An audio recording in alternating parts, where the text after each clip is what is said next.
FM 92.7. My name is Beatrice. And I am Alfred Ocansey. The news is also live on Kesmi 107.1 FM and across the world at 3news.com. We're also streaming live on Facebook on 3FM 92.7. Coming up in the next 1.5 hours, Ghana Cocoa Board refutes claims by minority that international banks have rejected their funding requests. Also, in the headlines this evening, National Road Safety Authority links election-related accidents to the traffic rule disregard as it adores a new code of practice to curb election year traffic crashes. Coming up later on the program, local government minister accuses some contractors of deliberate project delays for extra funds as the government terminates contract of non-performing contractors in 35 municipalities. We remain in your election command center as we also build up to election 2024. Stay with us here on your election command center. Also, we're live on Kesmi 107.1 in Tamale and also on W93.5 in Wa and beyond. The latest on the Trafigura judgment debt. We understand Trafigura has seized Ghana's Regina House in London over this 134 million judgment debt default. We have update on that shortly. All of these plus business and sports in the next 1.5 hours. For now, though, Safwa Abuahene is here with a summary of the news. Safwa, what do you have? All right, thank you, Beatrice. And on to our first story. Ghana's properties in London are not threatened following the Trafigura judgment debt. Ghana's High Commissioner to the United Kingdom, Papa Owusu Ankoma, has said. He assures that the Regina House, which is one of Ghana's properties in London, is still owned by the government of Ghana. Reports had indicated that oil conglomerate Trafigura's Ghana Power Generation Company, GPGC, has taken over the Regina House in London following the failure of the government to pay up a $134 million judgment debt. Secondly, the Controller and Accountant General's Department has assured the Public Accounts Committee that a joint committee team has been established between the Controller and the Ministry of Finance to oversee the recovery of outstanding government monies in debts. This is after the Public Accounts Committee PAC expresses satisfaction with the performance of the Controller and Accountant General's Department regarding its failure to recover substantial state funds locked up with various companies and state institutions across the country. Data from the National Road Safety Authority NRSA shows that election years record high cases of deaths through road crashes. This has been blamed on the blatant disregard for road traffic regulations by supporters of political parties during the campaign period. These were reviewed at an event by the NRSA to launch the Road Safety Code of Practice for political activities in Accra. Ghana Cocoa Board has broken a 32-year loan cycle after a decision to buy the 2024-2025 season cocoa with its own funds. This marks the first time in 32 years that the cocoa sector manager and regulator will be self-financing its major operation, breaking away from its reliance on the syndicated loan from mainly foreign banks to finance the purchase of cocoa beans. And finally, Ghana is set to launch Elon Musk's Starlink internet service by the end of August 2024. The move comes after the National Communications Authority, NCA, completed all necessary administrative and licensing procedures, allowing Starlink to roll out its high-speed internet services across the nation. Before the latest approval in Ghana, there was a black market that allowed users to bypass local restrictions on Starlink and subscribe to its global roaming service. And this is the end of our news summary. And over, Beatrice. Thank you very much, Safwa Abuahene. Let's bring you the details of our stories now. And the Ghana Cocoa Board has refuted claims by the minority in Parliament that international banks have rejected the Cocoa Board's funding request. In a statement signed by CEO Joseph Boahene Adu, the Cocoa Board clarified that syndicated banks have indeed responded to their proposals, and the board is working to reduce reliance on syndicated loans to better support cocoa farmers and enhance the local economy. Cocoa Board adds that contrary to the minority's claims, claims of financial losses. Its audited account for the 2022-2023 crop season reveal a profit of 2.3 billion Ghana cedis. This demonstrates a significant turnaround attributed to effective cost-cutting measures and strategic investment in the cocoa sector. The board also addressed concerns about domestic funding, explaining that it is part of a broader strategy to diversify funding sources and improve sustainability. Now, despite global market challenges, Cocoa Board has also made substantial investments in key initiatives within the cocoa sector. Additionally, Cocoa Board dismissed claims of declining cocoa production under current management, highlighting that Ghana achieved a record production volume of 1.045 million metric tons during the 2020-2021 season. The board continues to invest in infrastructure, farmer support, and rehabilitation programs, and encourages the public to disregard the minorities' press release urging constructive dialogue to support the sector's growth and sustainability. And I know, Alfred, there's more. Indeed, and the co-convener of the Ghana Civil Society Cocoa Platform, Obed also Adai, says Cocoa Board must tell Ghanaians how it intends to secure funding for the cocoa loans internally when Ghana is just coming from the banking sector cleanup exercise, and already the banking sector is still reeling under the impact of this financial sector cleanup. The decision by Cocoa Board not to syndicate loans for the 2024-2025 cocoa season on the face value is a good thing. It's a good thing because civil society, we have had the opportunity to engage, and we have raised this concern that for the sustainability of the cocoa sector, overly dependent on foreign finances to finance purchasing of cocoa beans is not sustainable. So the decision to not go for syndication on the face value is good. But, of course, there is a but. The but is that what are the alternatives? The alternative, as we are hearing the Cocoa Board say, is that they are going to raise the funds locally. Locally, how? And so we need Cocoa Board to come out with the details of how they are going to raise the funds, the over $500 million that they would need to purchase cocoa beans for the 2024-2025 cocoa season. They need to demonstrate how. And from us, we are looking at probably 2 or 3 scenarios. The first scenario could be that Cocoa Board will reach out to the international license buying companies. So when it comes to the value chain in Ghana, cocoa value chain, there are some intermediaries that have been licensed by Cocoa Board to buy cocoa for and on behalf of Cocoa Board. They are called the license buying companies. We have the local ones and then the foreign ones. What we foresee to happen is that Cocoa Board may reach out to these license buying companies to pre-finance their purchasing, probably to the tune of $500 million. And that could be one way of going about it. The second option probably will be to go and raise funds from the commercial banks in Ghana.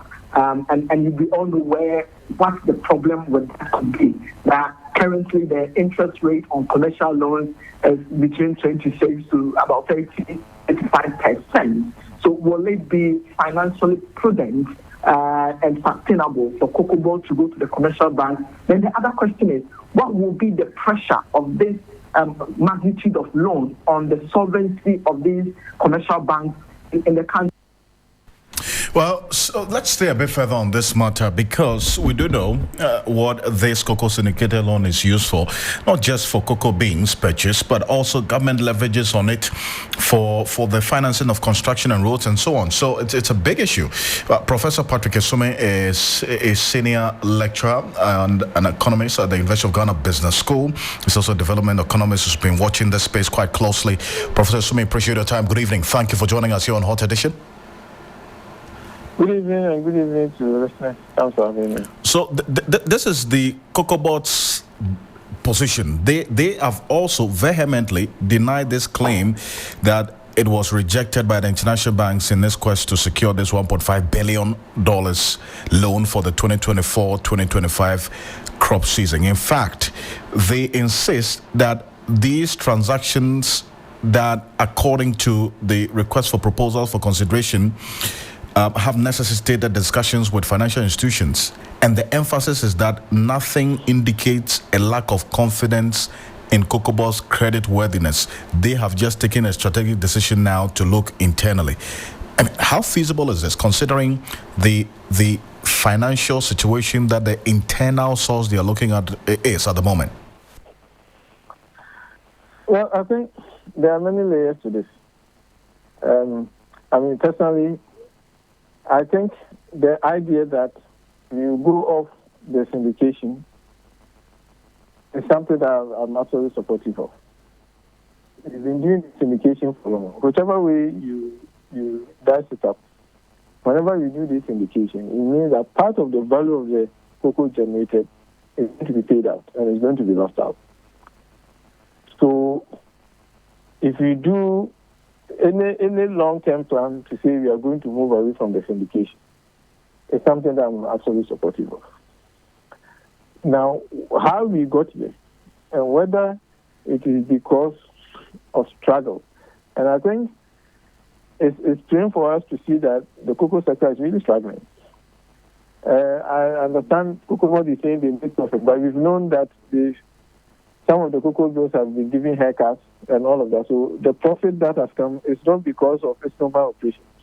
So I think we should get that clear. There are problems with the cocoa sector. I think, last year, we couldn't fulfill all our obligations. So that's the problem. And cocoa production has declined. I heard part of the citizen saying it's not the case. Well, the Bank of Ghana said part of the reason why the currency was depreciating because we didn't get the expected inflow from cocoa. And the first quarter GDP number that the Ghana Statistics Service put out suggested that the first quarter alone, cocoa production declined 20% year on year. So I don't think there's any question that there are problems in the cocoa sector. I think that problem has to be addressed. But I think this syndication, this financing arrangement should be separated from the problems in the cocoa sector that have to be addressed regardless. With or without syndication, the cocoa sector is under serious trouble, and we have to address that.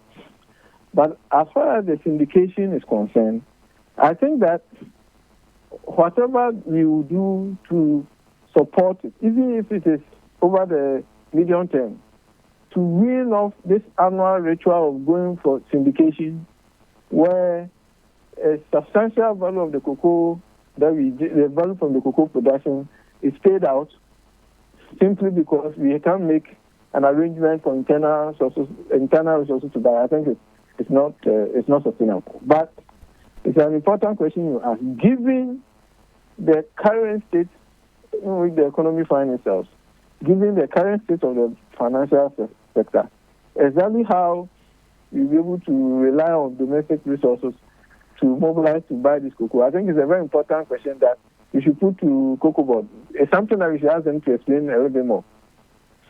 And they're actually quite convinced about it. If you look at the CEO's statement, right, they're continuously insisting that they have done their own feasibility studies. And I'm sure that even before this announcement of they looking for funding domestically, which the minority have described as a face-saving measure to hide its financial difficulties, they say that's untrue. But then again, you asked a fundamental question, what I put to you earlier about what is happening now in the financial space. From what you do know about the state of the financial sector as we speak in this country, it's going to be easy to raise $1.5 billion, and really at what competitive rate for Cocoa Board as against looking outward, even though you say that in principle you support the internal option?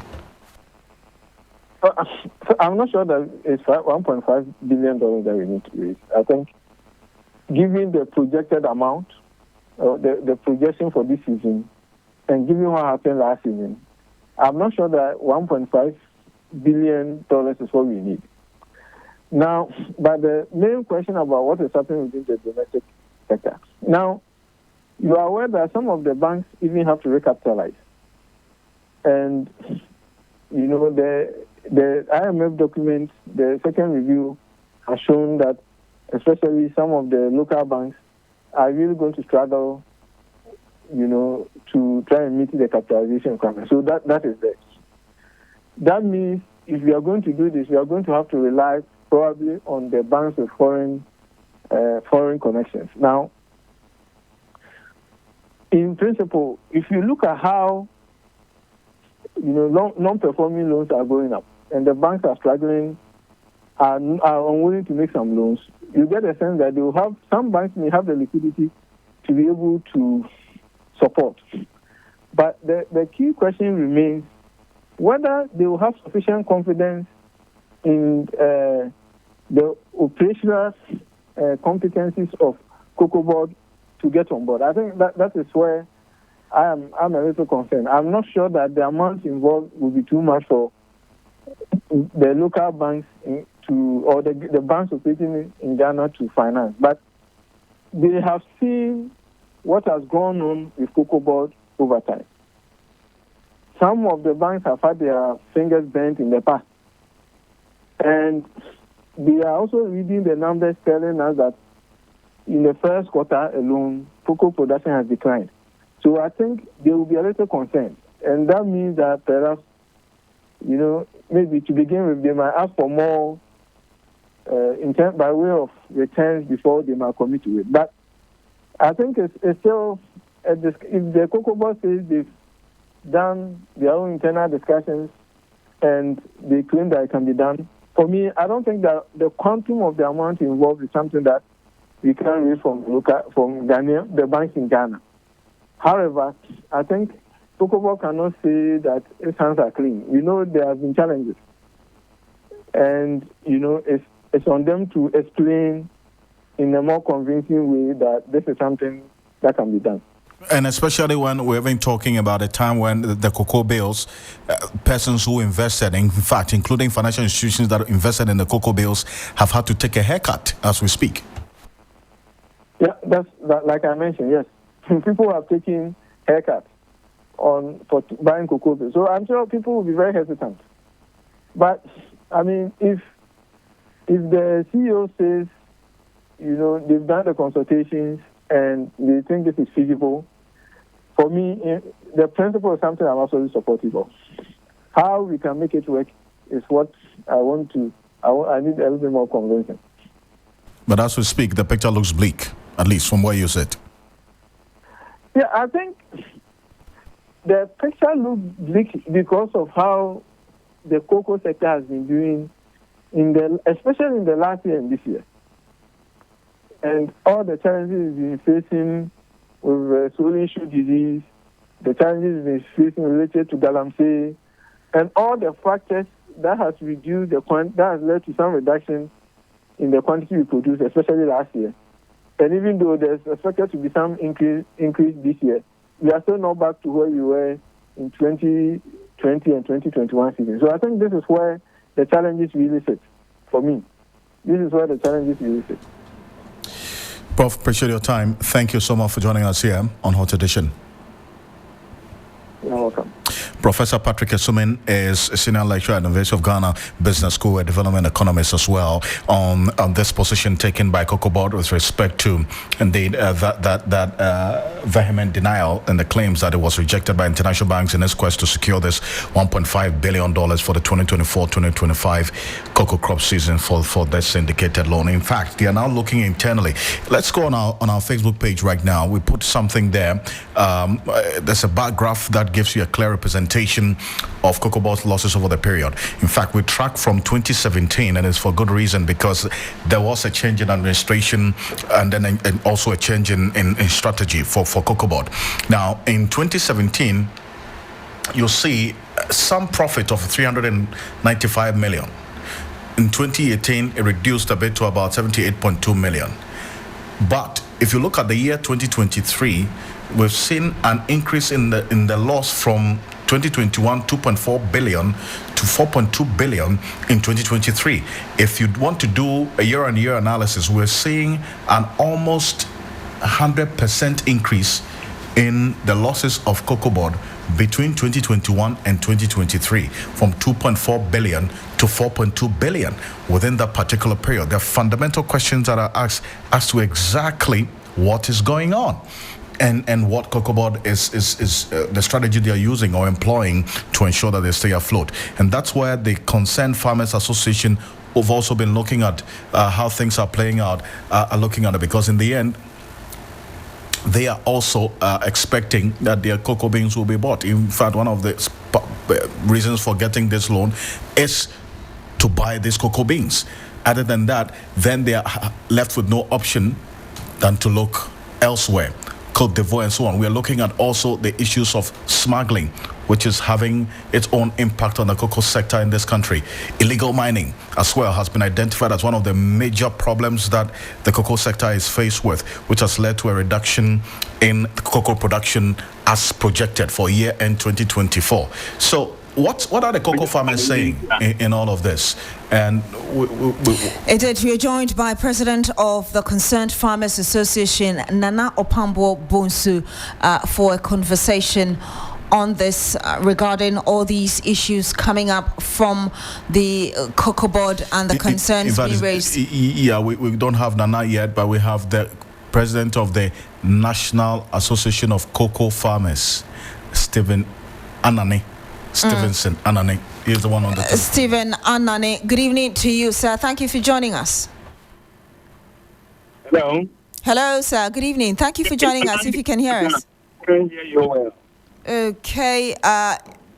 Yeah, it's okay now. It's better now. Thank you very much for joining us, Mr. Anani. I'm sure you, as the president of Cocoa Farmers Association, you've been monitoring what's going on as regards these issues coming up from Cocoa Board and the potential effect on not just our cocoa production, but people like yourself who are involved in this. Let me first get your understanding of this decision by Cocoa Board to generate revenue locally instead of going to the international market or banks to help with its operations and obviously buying your beans when they are produced. From what you've monitored, what's your understanding of it and whether or not you think this is realistic? Well, anyway, quickly to the listeners, I think what they have released to the public is something to me is a disgrace. Why I'm saying is disgrace because for a long time, as he has stated it, 32 good years, they have been on power for 8 years. I mean, the CEO who presented this information has been on power, and he knew very well that the cocoa solicitor has taken. And if this man is aware of that, and now that he's coming to an end, and he's coming to tell the public that now that they are going, they are no more going for the syndicated loan. It's a big disgrace. He knows very well that people don't know that World Bank has seized them from taking the loan. It's World Bank loan is not that they have to go for a loan because for a long time they are where if that plan was there, instituted before it is at the last time. I mean, last moment. I mean, the term of office is left to about 3-4 months. So, Mr. Anani, can we just stick to the management of Cocoa Board and the issues coming up without necessarily, because it is not the president who is managing Cocoa Board. So, if we can take the politics out of it and address the issues as we have. I'm not saying it's government. I say Cocoa Board because the CEO is presenting this information to the public. Okay, you made a point. Okay, you made a point earlier that World Bank has banned us, perhaps Cocoa Board, from borrowing, as in taking money. Where do you get that information from? My dear sister, we are aware. We are aware from where?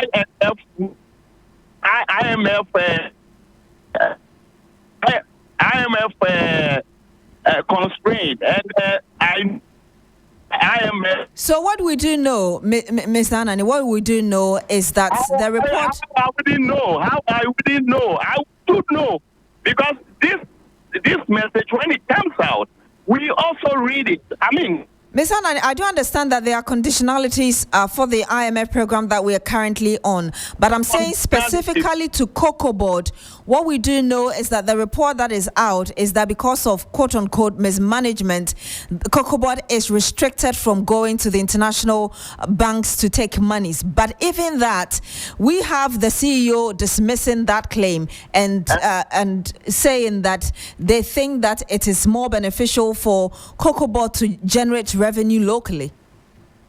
Yeah, my dear sister, last 2 years even, they did not get syndicated. Thing happened. That is why we cocoa farmers suffered by earlier when we sell our beans to the pet. So we know the problem on. The problem, that is why we always, we also explain, inquiry to know what happened.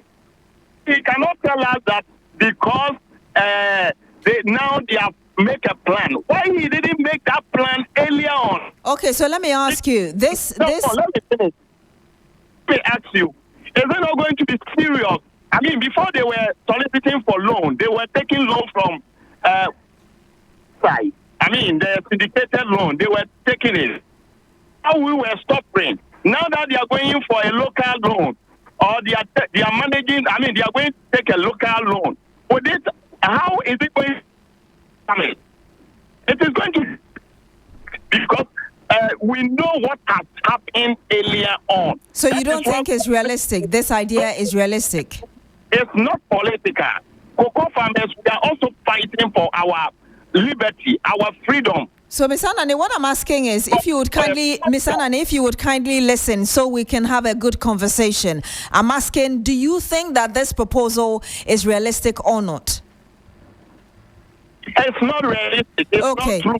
Now let's make progress. Again, in that statement issued by Cocoa Board, it said that it has done some investment, or it has invested in infrastructure and also invested in farmers rehabilitation program as well. For you as a farmer, have you had or benefited from any of these that the Cocoa Board is telling us now?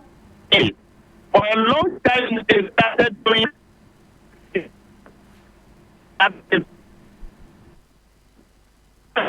most of them.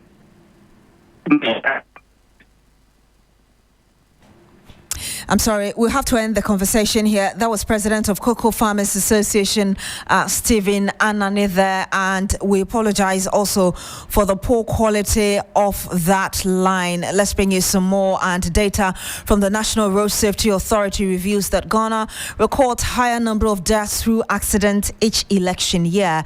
Now, this has been blamed on the disregard of traffic rules by political parties and their supporters during campaign seasons.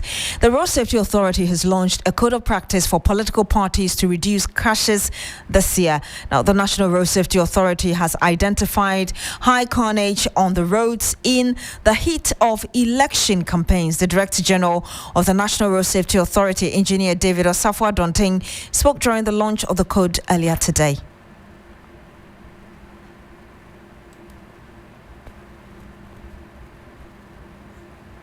I think I wouldn't say politicians, but it is all of us. Because once they take off and they are going to campaigns and all that, we follow them as citizens. So these are party members, these are sympathizers, and the rest of us. And usually our focus is said that we do disregard road traffic laws and regulations. I think around these times too, usually you don't find a lot of policemen populated on the streets. And so they take advantage and they do whatever they like. Sometimes, because they are wearing party colors, they also have a feeling that you cannot arrest them, you cannot apprehend them in any way. And even if you do, sometimes you are also having some big guys coming to intervene and interfere in one way or the other. And so they more like flout traffic laws and regulations with impunity. I think this time around we are talking to each other. The party leaders must take the lead. They must drive the whole agenda of ensuring that they are protected. They are beginning to appreciate the fact that if one should die from the mob following them, then they have lost their vote. And I think that is what we are putting into their minds. It is 50% plus one, isn't it? Assuming that one is the one who died the last time you went on a campaign. You've lost it. So as they appreciate, we're also convinced that they go and do the needful. You know, now we have road safety inspectors. So our inspectors are going to go around, be also stationed at strategic locations along the road, giving signals to our compliance and enforcement teams so that they can be also avoiding some of these kind of unnecessary crashes. The authority also revealed a road safety code of practice for political activities. No, indeed, it is very worrying because we, National Road Safety Authority, as a lead agency in road safety management, we use data. So we are data-led in all the programs and steps that we take. We have noticed in our statistics in the past number of years that during election years, we have spikes in the rising trend in crashes, injuries, and deaths. And we have also put in place certain mechanisms before, trying to engage political parties. I think this year we have noticed that the level of tension may rise to the extent that if we are not very careful, we may see higher numbers than before.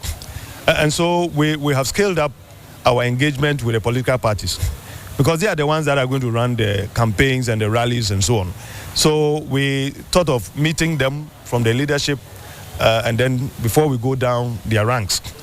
Today we have met their leaderships. They have come in their numbers. You could see that they were all represented. They have taken it very serious this time round. They know that we are serious, and so they have also taken it very seriously. They are going to be our representatives within the party setup, and they are going to drive the safety components of their rallies and campaigns. We are giving them a book that will guide them. Those here who we have met are going to be our representatives and our champions. And you heard that the Director General of the National Road Safety Authority, Engineer David Osafo Adonting. So what did the political parties themselves say? Listen. And this has been about the third meeting that we had come. And finally, we've gotten an official document that we'll work with. And as a political party, we care about the safety of our people and every Ghanaian. Because when you lose a single soul, even a single soul, you don't know the number of lives that depends on that soul when he or she is lost. And as such, that is why when you look at our leader and flag bearer of our party, Dr. Mahmoud Bawumia, is touring around the country with a bus, but not a long convoy.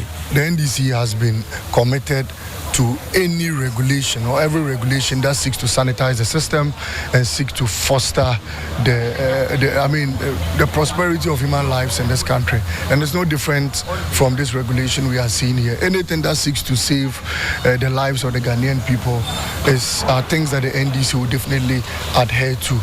A lot of details haven't really gone into the regulation of Okada business, even though it's in our manifesto. There are suggestions and contributions we'll be putting across to further make it better for the adherence of regulation on our streets. We think that the number of road accidents that usually occur, a lot of them are extremely avoidable. Some of us who use our roads on a daily basis see the kind of avoidable accidents that usually occur on the roads. And you heard some political parties giving their reaction there to the code that has been launched by the Road Safety Authority to ensure there is safety on our roads. And we're joined by Dr. Godfred Achia Dakwa. He's a road safety expert. Good evening to you, sir. Thank you for joining us. Yeah, good evening to your cherished listeners. Doc, another code aimed at reducing road crashes, especially during the electioneering campaign period. Your thoughts? We have just less than 5 months to the polls. I couldn't hear you well. I was saying that I just wanted to get your thoughts on the code launched to help reduce crashes on our roads less than 5 months to this year's general polls. I think it's a thought-through thing. This type of tools has been in existence for some time now. The GPRT came out with their thoughts and their codes. Some time ago, DVLA came with theirs. And now road safety has been coming up from time to time. I want to read through about this recent code that we have introduced. I think it's worth it. This is the way to go. And the only thing is that it is well carved, and we see that with the risk management principles are well in place, and they are shown clearly in the code. But the only thing is that its enforcement, its adherence to it, that is the question. If the political parties can be brought to a sitting table, run on a round table, and discuss it, so that they will make sure that their party functionaries would adhere to what the National Road Safety Commission has promulgated, then we'll have peace on our road. Else, you don't want there's going to be this type of campaigns. What the political parties do mostly is that they buy huge numbers of motorbikes. But when you look at the statistics that we are having now, people riding motorbikes are dying more than the vehicle drivers. And now, if we don't come out with some cogent code like what the National Road Safety Authority has brought and adhere to it and make sure that the political parties will buy into it and make sure that their members also respect the code, then there's nothing good that will come up from it. Well, Doc, the political party representatives were there today, and we actually heard their voice just before you came on. They seem to be accepting of this very code that has been launched. But beyond what we've seen today and their acceptance of it, what next? You know what? The political party leaders will accept it, but the implementation, you know what? They are in the political cause. The political party foot soldiers, they do not respect any law. They do not respect any code. They do what they think fit. They do what they think right. But every time, what they think fit and what they think right are not able to supervise by the leaders of the political party, therefore ensuring a maximum accident rate. So although you can be the flag bearers can all be there, but the supervision, making sure that the foot soldiers and the base soldiers are able to adhere to it. That's the question. That is my fear. So what I'm hearing you say is that beyond the engagement with the Road Safety Authority, they themselves should be on their own campaigns with their grassroots and leadership within our various constituencies to ensure they spread the message. That's what you're saying? That's what I'm thinking. And then they should let in doing so, they should bring all their constituencies executives. They should have meetings with them discussing the code as part of their meetings that they hold with them all the time, so that it drums it home into their minds and to their brains, so that they see that this one is not National Road Safety Authority that's pushing it on them. It is not the party head of the party, but that's pushing them. The base should accept it. So the top level should have make sure that they drop home. So that everybody everywhere will accept it.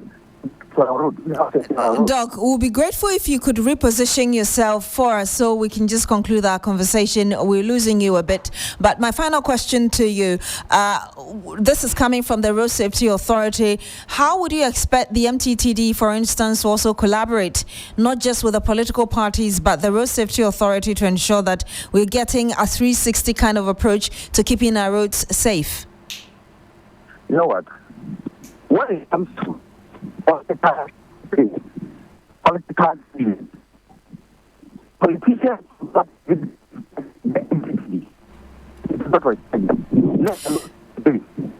I'm sorry, I have to. we'll have to end the call here, but that was Dr. Godfred Achiadakwa. He's a road safety expert. We do apologize for the poor quality of the line there. Well, former Auditor General Daniel Yao Demelovo says the election year will present a challenge for audit agencies since there's a tendency to stifle funds meant for fighting corruption. Delivering a speech at this year's annual Internal Audit Conference in Accra, Daniel Yao Demelovo said the Internal Audit Agency must supervise and monitor their risk plans far ahead and look for alternative sponsors for their activities. Take a listen. I know, for instance, as a head of institution, some of the institutions, their activities do not help the political agenda of the state. Forgive me, Mr. Chirag, if we don't give you money, nobody will die. So they will deny you money. I don't know if you are receiving money. Your government, they are trying to get about them. In fact, even if you empower them, they are going to be disturbed. So what we do is that they brought their request, put it down. We will have a request, follow it up, and say, oh, we are working on it. There's a very interesting expression. It is in the pipeline. And to remain in that pipeline, they will finish election. So you have to identify the risk ahead. That since this is the period in which we are there other sources? For instance, are there any development partners who are sympathetic to our cause? You speak to them. Then you know the period in which we are, the political risk, the social risk, etc. are that we may not get resources. Are you ready to support it? The good thing is that having been in public service for a very long time, now I'm supporting a lot of countries. When they bring such a request, I tell them that look, you have to support them. Because they are not priority of government at this point. Government is thinking about how they will survive. And you want to give money to them to give money to people who create problems for their survival. That's Daniel Yao Demelovo there. Meanwhile, the Director General of the Internal Audit Agency, Dr. Eric Odrosai, says the agency must be given prosecutorial powers to ensure effective prosecution of cases. If we don't have the prosecutorial powers, we cannot prosecute, or we prosecute through other institutions, and that delays the process. If the other institution delays the process too, then it will take us 1 year to get the external audit service to come in, by which time the person who committed may have vaulted, money cannot be recovered and all of that. So we are calling for an amendment of the Internal Audit Act so that the Internal Audit Agency will be given prosecutorial powers to be able to prosecute on infractions, financial irregularities identified on a quarterly basis in an internal audit report. By that, we'll be able to prevent the irregularities from accumulating. So on a quarter-by-quarter basis, we'll prosecute, and by that, we'll be reducing it on a quarter-by-quarter basis. So that prosecutorial powers is very important. Because if we can give prosecutorial powers to the GRA, give prosecutorial powers to SNIT, give prosecutorial powers to IOCO, we give some to the Office of the Special Prosecutor. Why can't you give prosecutorial powers to the Ghana Audit Service and the Internal Audit Agency to prosecute their cases? That's Dr. Eric Odrosai, is the Director General of the Internal Audit Agency. Some more here, and chairperson of the Institute of Economic Affairs IEA Debate Committee, Her Ladyship Sofa Akrofi, says that the committee will not compel any political party to participate in the upcoming presidential debate and encounters. At a ceremony to inaugurate a 9-member committee of the presidential debate, the former Chief Justice said that the debate will not favor any political groupings. This comes as main opposition NDC opts out of the debate, saying it has no relevance on the party's electoral fortunes. We'll hear from Sofa Akrofi shortly, but first, let me run you through the composition of the debate committee. The committee has Her Ladyship Sofa Akrofi as chairperson. Presiding Bishop of the Methodist Church of Ghana, Most Reverend Dr. Paul Kwabenaboafo, is serving as alternate chair. The other members of the committee are Dr. Abubakar Azindo, Special Assistant to the Chief Imam. There is also Most Reverend Matthew Kwesi Jemfi, Bishop of the Sunyani Diocese, among others. Now, the IEA has scheduled 2 presidential debates to be held in November in Accra and Kumasi. A presidential debate as well as evening encounters will also be rolled out. You may be aware that the main opposition NDC, like I said, decision not to participate in the debate. Madam Sofa Akrofi says the committee cannot compel any political group to participate in this upcoming exercise. Participation in the debates, well, it is not, we are not in a position to compel anyone to participate. So those who are invited to participate in the debates, it's up to them whether to participate or not.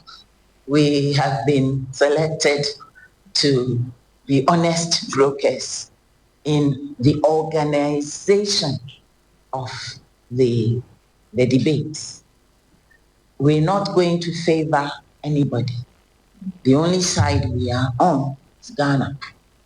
And that side surmounts and overpasses and overshadows anyone and anybody. Now, Safar Akufo also said that the country needs bold and courageous leadership to advance the fortunes of Ghana. While we tackle our challenges, we need vision, we need courage, we need wisdom to shape our common future. It will require difficult decisions and a collective effort. But all this will be strongly influenced by the quality of leadership and the policy direction of this country. So this highlights the importance of the debates and the evening encounters in drawing out the vision, competence, credibility, and capacity of candidates in addressing our national challenges, thereby enabling Ghanaians to make informed choices during the elections. You heard Safar Akufo. She's a former Chief Justice and also chairperson of the Institute of Economic Affairs, that's IEA Debate Committee. Now let's get into some issues of education right now, because ranking member on the Education Committee of Parliament, Peter Nochukoto, is calling on government to release monies owed suppliers of tablets distributed as part of government's One Student, One Tablet initiative.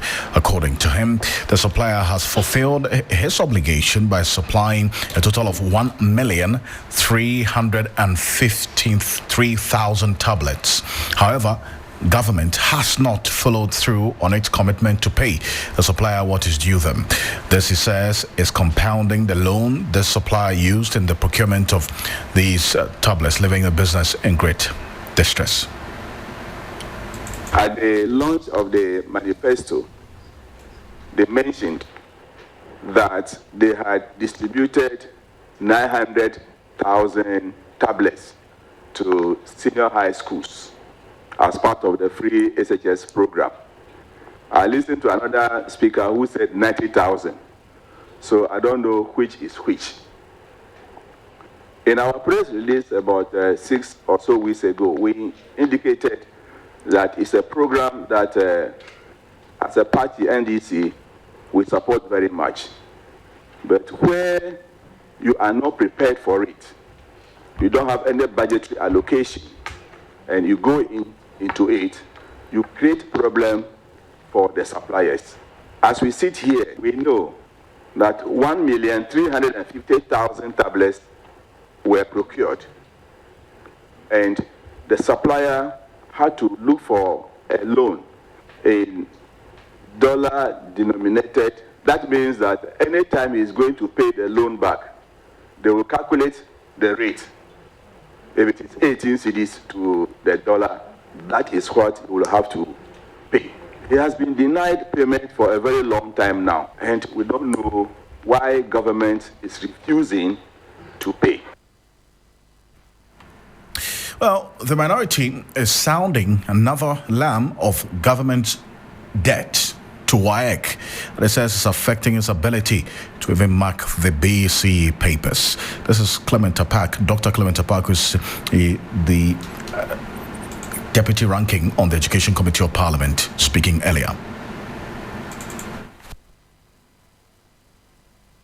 On the issue of WAEC, it is a shame. And we must all be embarrassed that our government owes WAEC to the extent that WAEC is incapable of fulfilling its obligations as far as its core duties are concerned. And make no mistake, a further disruption of the academic calendar is not going to bode well for the education of our young ones. Now remember, BEC is in arrears in terms of the amount that government is supposed to pay. WASI has started. Your guess is as good as mine. The implications of a delay in the marking and release of the results for BEC and what is going to happen when the WASI exams are over. It is the same WAEC, still that is going to have to deal with the outcome of what government is failing to do. So we believe it is our responsibility to draw attention to these issues with the hope that government will do the need.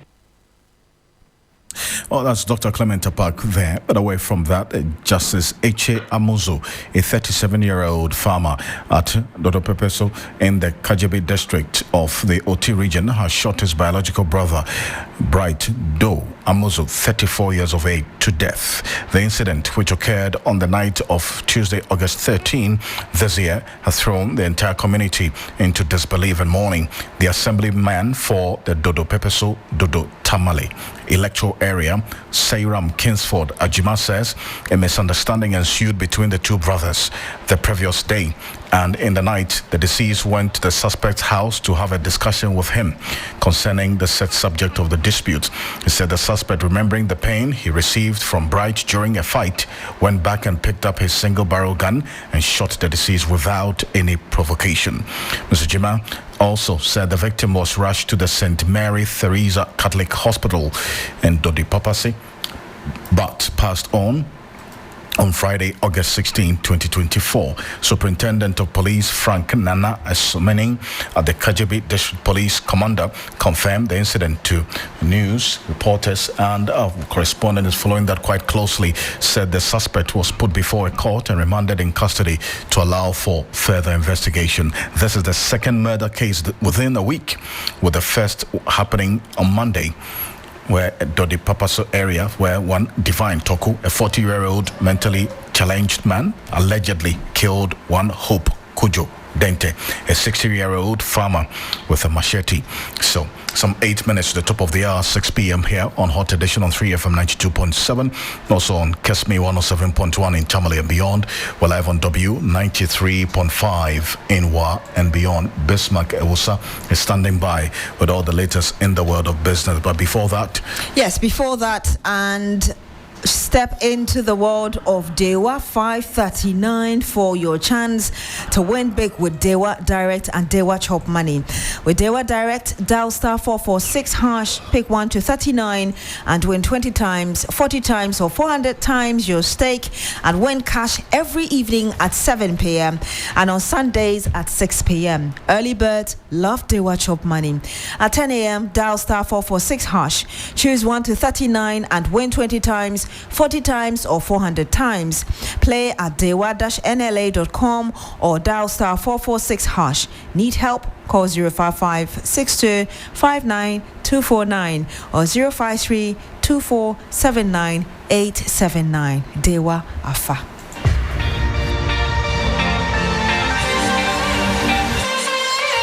When it comes to the world of sports, what does complete mean to you? When my team scores at the end of a 30-plus passing sequence, you know, like Pep Guardiola style. When someone beats the buzzer from a shot from the logo, like Steph Curry. Dominating opponents and punching my way to a knockout, like Africa's greatest boxer, Azuma Nelson. Running so fast that I can afford to celebrate midway through a 100-meter race and smash the world record like Usain Bolt. Hold up. What makes all of these sports complete is the screen. This is where you get access to extensive analysis, insights, and highlights. So join us every Sunday at 6 p.m. live on 3FM 92.7 as we serve you the most satisfying buffet in the world of sports. The 3 Sports team will come together to review, preview, and analyze the latest in sports on Sports Ultras.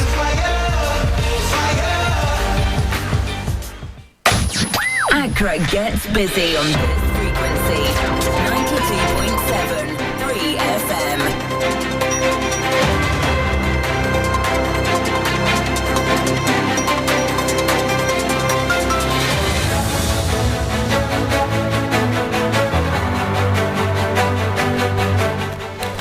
Hello, good evening. It's time now for the business segment on Hot Edition with me, Bismarck Ausa. Coming up tonight, Chamber of Bulk Oil Distributors urges dialogue as it warns LPG sector dispute over cylinder recirculation model is counterproductive. We'll hear from Chief Executive Dr. Patrick Ofori.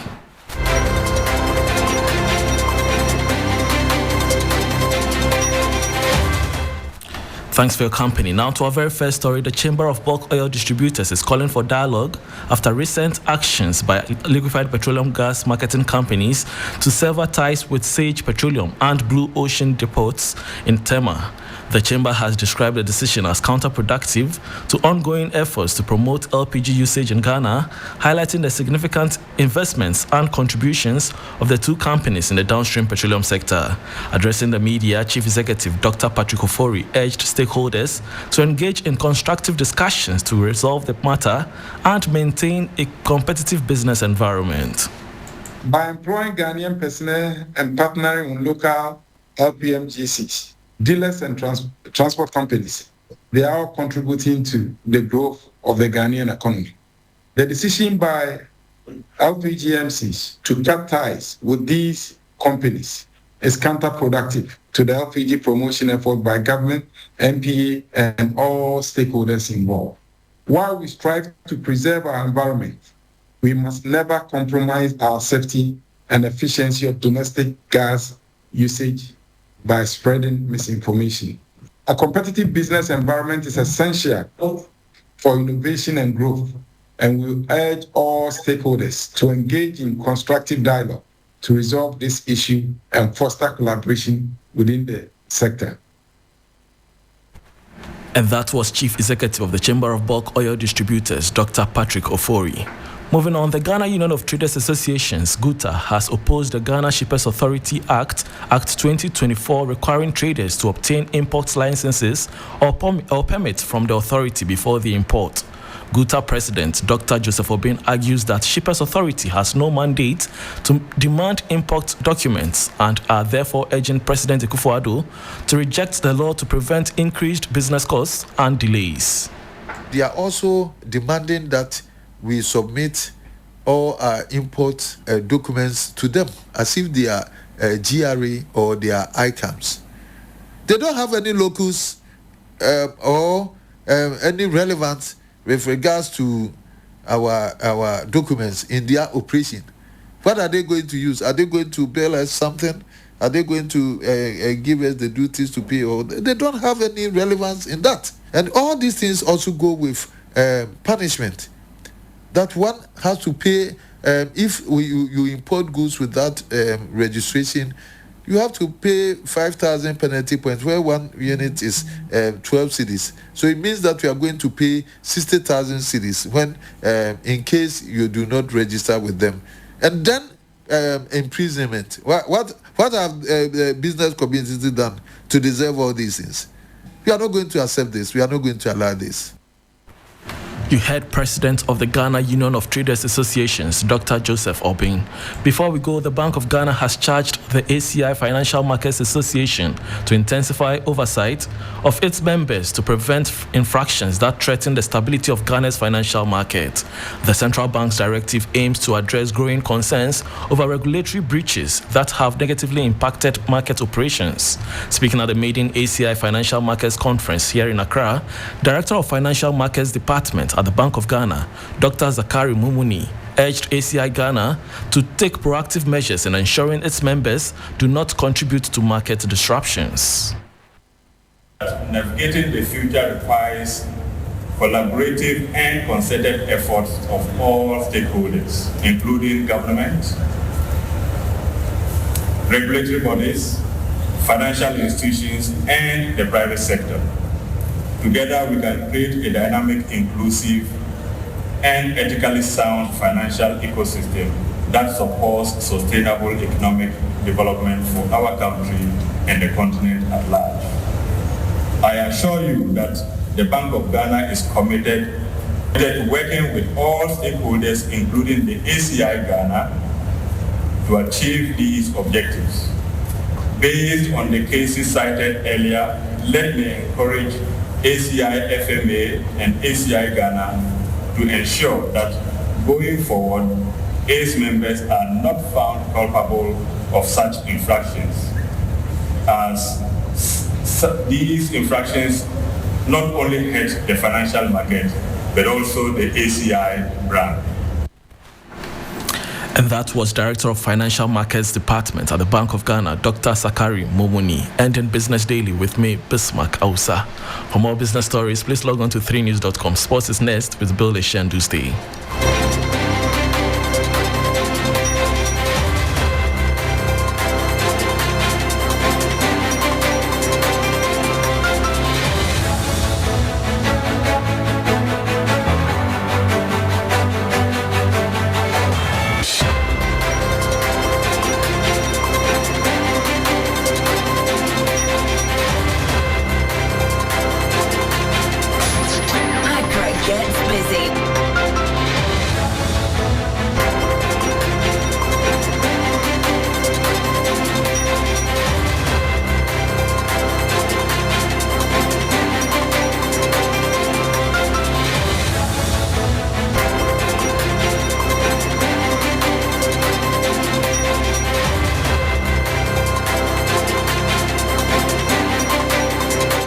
Hello, good evening and welcome to the sports segment here on the 3FM Hot Edition. My name is Bill Shen. Now, starting off with our first story.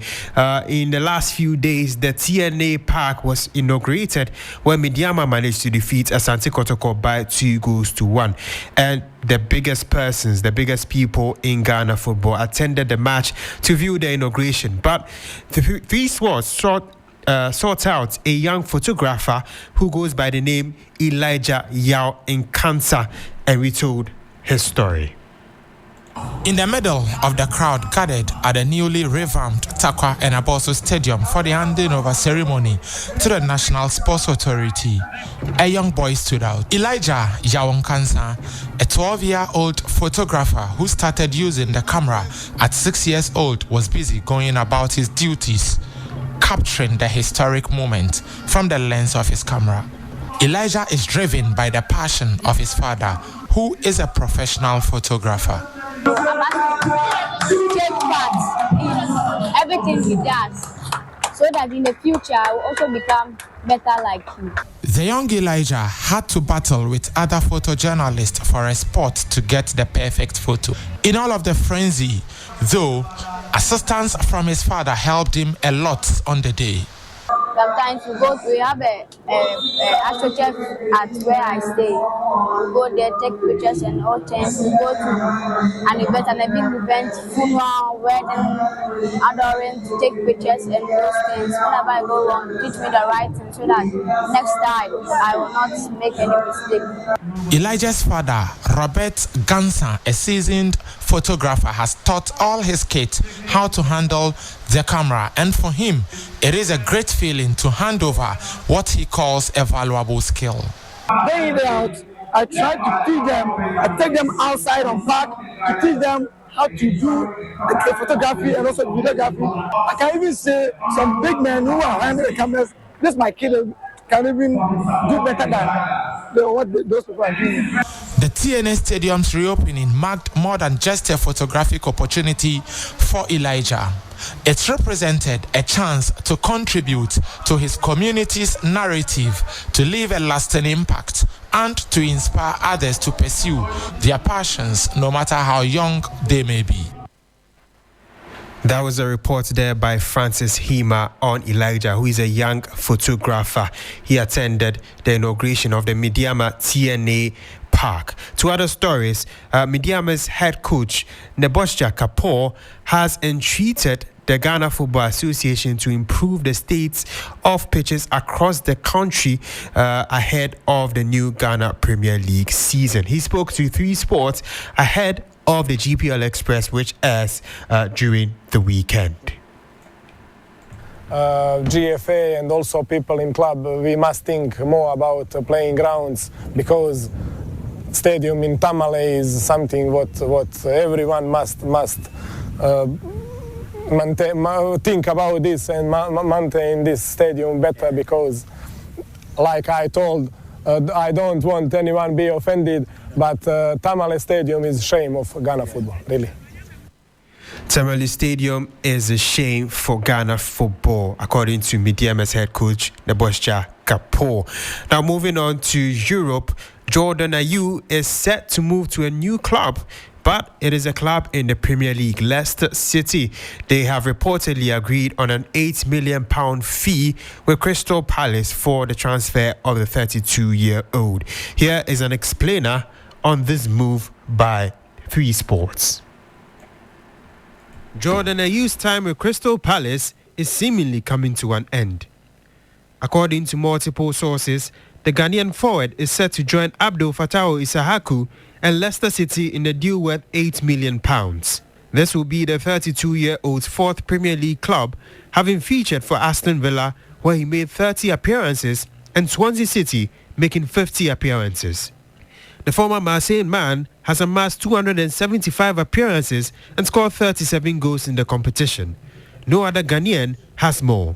195 of those appearances came in the Crystal Palace shirt. However, his minutes since the arrival of head coach Oliver Glasner at the latter part of last season dwindled, clocking just 220 from the last 720 available minutes in the league.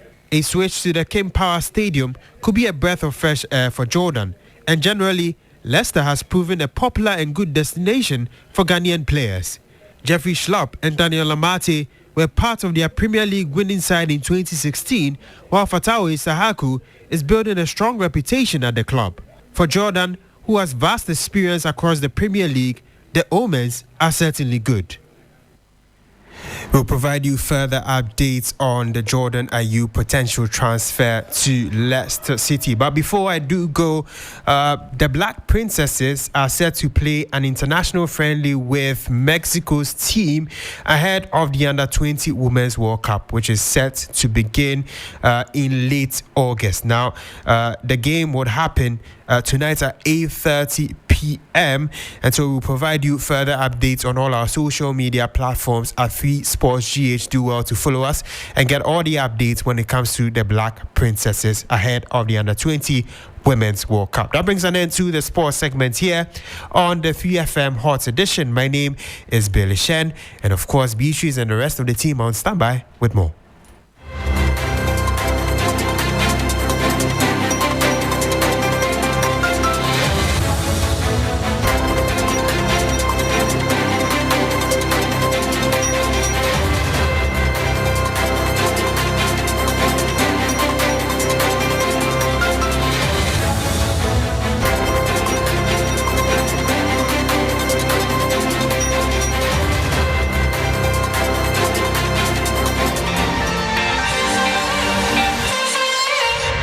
Comes to the world of sports, what does complete mean to you? When my team scores at the end of a 30-plus passing sequence, like Pep Guardiola style. When someone beats the buzzer from a shot from the logo like Steph Curry. Dominating opponents and punching my way to a knockout like Africa's greatest boxer, Azuma Nelson. Running so fast that I can afford to celebrate midway through a 100-meter race and smash the world record like Usain Bolt. Hold up. What makes all of these sports complete is the screen.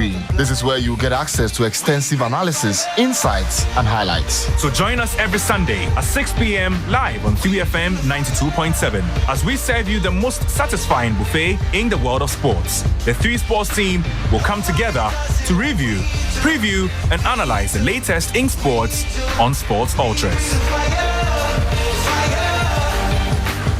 Powered by 3FM, the Media General Group. Follow us at 3FM 927 for more. 3FM 92.7, your urban lifestyle radio.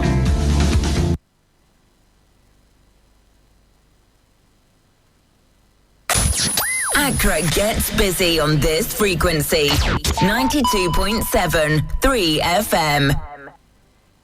Radio Development Show Host of the Year 2016-2017. And the winner is John Hughes. Hi, my name is Johnny Hughes, your community rights advocate, and I'm still on the quest to bring smiles into your communities with Community Connect on 3FM 92.7. Join me this and every Friday morning at 9 a.m. right here on 3FM, and together we will solve the problems bothering your communities. I know your program is a program that always get a result. Myself, I'm a witness to that. What can we do to help your community today in terms of education, health, sanitation, security, and all the issues in between from your community's perspective? Tune in to Community Connect every Friday morning at 9 a.m. as we get interactive live on radio and on Twitter at 3FM 927 and on Facebook at 3FM 92.7. Community Connect, helping solve your community problems.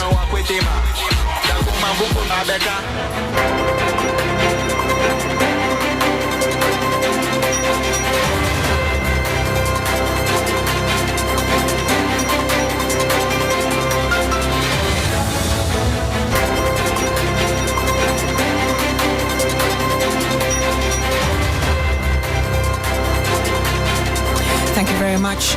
Thank you very much, Billy Shan, for bringing us the latest in sports.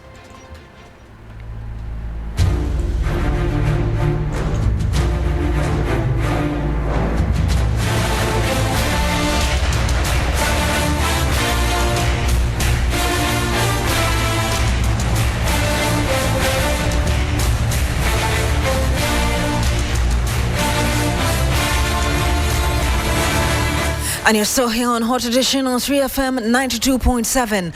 Welcome to Campaign Trail.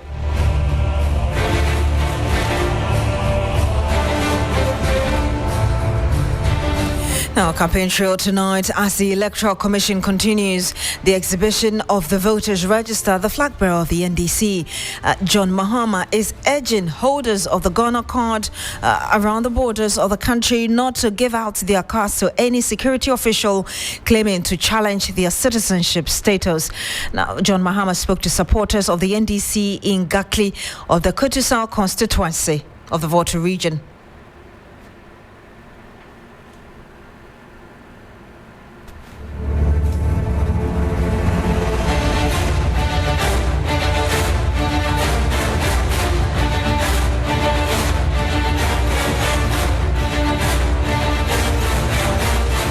Nobody has a right to collect your Ghana card.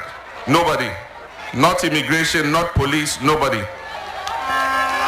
And so don't surrender your Ghana card to anybody. It's the National Identification Authority that has the right to withdraw your card. Once it has been issued, if somebody thinks you are not a citizen, he has to go to the National Identification Authority and get a certificate of withdrawal of your card before he can come and take your card from you. You cannot meet a person on the street and know whether he's Ghanaian or any other thing by his face.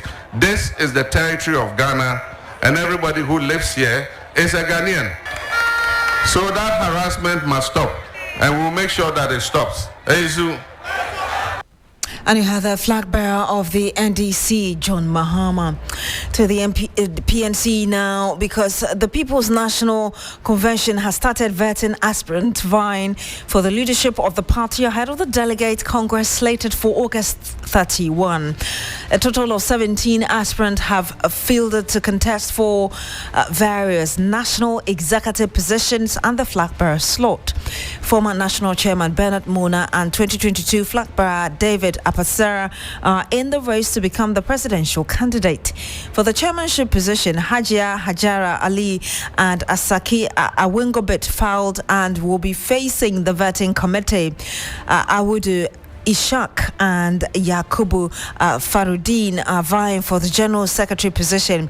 Abbas Nuhu and Daniel Ninoy Osekini for the National Organizer position, and other individuals who have shown interest in contesting for various positions ahead of the party's internal elections. Now, Chairman of the committee, Dr. Sombit Togba, tells 3FM that the party would put its best foot forward to win the December polls.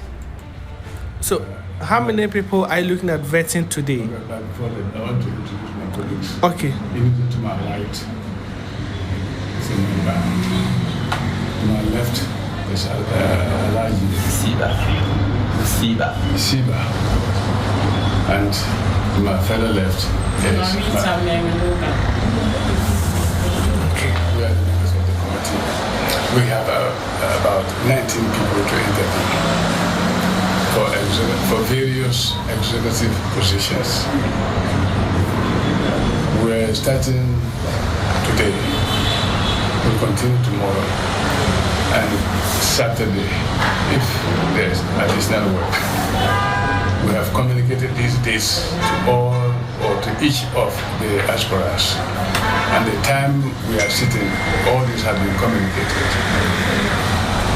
And also, we have requested certain items which they must have when they appear before us. Basically, they are items relating to constitutional eligibility, citizenship, be a Ghanaian. You can't be running for any of these leading positions unless you're a citizen. And then also you are a member of good standing. Good standing means you're a member of PNC. You have paid your dues. So you can distinguish general membership and people who have not paid their dues and people who have paid their dues and have qualified. Then the citizenship, then we also look for payment. We have established that every member should pay their fees or dues by Treasury bill. We've done that for transparent. By Bangla. We have done it to be transparent. So that everything will go to the party as required by law. So if you appear without a Bangla, you will have strong and convincing evidence beyond reasonable proof. And you had the chairman of the vetting committee for the PNC, Dr. Somtim Togba, speaking to Sri FM earlier. For campaign trail on Hot Edition of Sri FM 92.7. Let's bring you some other issues. And the Chief Executive Officer of the Korle Bu Teaching Hospital, Dr. Pokuware Ampoma, says that the hospital's renal unit will remain open as adequate measures have been put in place to ensure availability of consumables. The facility reopened on Wednesday, that's yesterday, after more than 3 weeks of closure. Listen to an interview my colleague Godwin Asiriba had with the CEO early today. Relationship with physio. This is a contract I inherited, and so we're trying to see how best to make the most out of this contract. And right. So, but at the end of the day, I think there was a problem with the vendor as well because of the post-train and the kind of people that we engage with. But there have been some changes in the Fresenius company, recently, and so we have a new rep who dealing with us, who is very proactive, and so we just came in from South Africa for a meeting. So that was the meeting that I was in just before coming to speak to you, and we've been assured that they are also going to bring on board 30 additional dialysis machines which were owed to us from 2017, and we've been trying to get these machines unsuccessfully. So these ones are also coming on board. The other kit equipment that's also going to be brought in, reverse osmosis machines and the dialysis, tables and so on. So all those are going to be brought in soon. We hope that this will hit the institution before the end of the year. So with the ones that the Honorable Minister is getting us, it means that now we have more degrees of freedom in terms of options, so that we won't have a situation where, because of restrictions or challenges with one particular source, we are not able to provide service. And so that is how so I'm very confident going forward that this would not be a challenge anymore. Right. How about most of the patients who have lost confidence in the renal unit? Because interacting with some of them, they mentioned that it's been happening over years, and because the facility had a hint that they would be picketing at the premises today, that was the reason why they had to open the renal unit.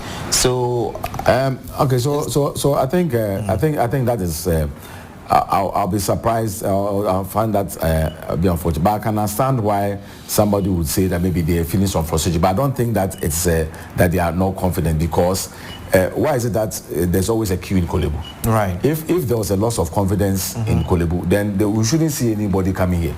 So what are the long-term strategies that are being considered to improve self-sufficiency of the renal dialysis unit?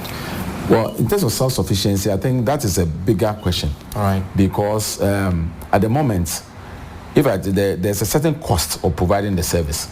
Now, it costs us around about 760 cedis to provide the service. Right. But then the amount that has been approved by Parliament for us to charge is 491. So that should tell you that immediately that for every session of dialysis that we are offering, we are under recovering. Okay. And so we are talking to a number of stakeholders to come on board and see how they can support us to make up that deficit, because we know that for a lot of our patients, if the price were to be increased further, they may not be able to afford. Of course, the health insurance has also come in with a package to support those under 18 and those above 60 years, and then for those also in the middle, they're also trying to support for a few sessions every month and so on. And so all those would help. But then we still have a little further to go. And I believe that as the economy improves and as the health insurance scheme becomes a bit more robust, we may be able to absorb some of these things. And so that is why we also have to talk about prevention, because it's important that all of us make sure we are educating everybody about kidney diseases, the fact that they are more common than we think. People shouldn't just be taking any kind of herbal medications that are prescribed herbal medication. People should also make sure that if you have diabetes and you're undergoing diabetes, you are taking your medications and controlling your blood sugar, because the commonest cause of renal failure in our environment is diabetes. And you heard the Chief Executive Officer of the Kolebu Teaching Hospital, Dr. Opoku Ware Ampoma.